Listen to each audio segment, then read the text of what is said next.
Je suis très heureux de participer à cette rencontre très importante organisée par Atlantic Council et le Centre pour New South du Maroc pour parler des attentes des Africains face à la nouvelle administration du président Trump.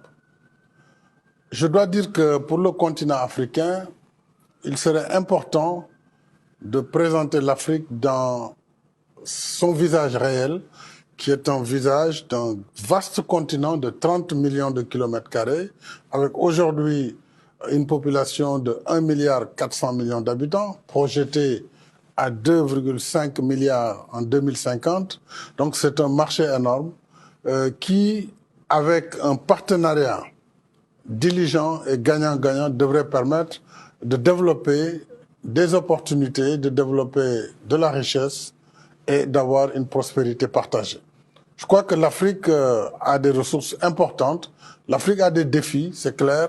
Les défis, c'est le terrorisme, c'est l'insécurité, il y a des problèmes de gouvernance. Mais si l'on considère les avantages que l'Afrique, dont l'Afrique recèle, les ressources minérales les plus importantes, les terres rares, que ce soit les minéraux critiques, que ce soit tous les minéraux dont on a besoin pour assurer une transition énergétique, se retrouvent dans le continent. Mais nous avons besoin d'un cadre rénové qui permettra une valorisation aussi sur place, un investissement, une valeur ajoutée et des emplois. Donc c'est vraiment une opportunité et je pense que l'Amérique pourrait, dans cette nouvelle perspective, travailler avec les Africains.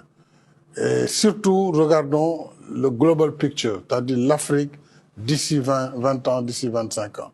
Ça va être nécessairement un grand partenaire et pour cela, l'Afrique peut gagner, mais l'Amérique également peut gagner.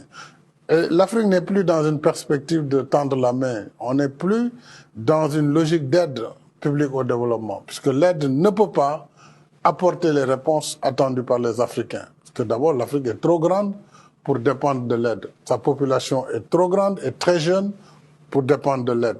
Il faut des mécanismes, il faut développer le marché des capitaux sur le continent et il faut développer des joint ventures. Et je crois que ce sera gagnant-gagnant.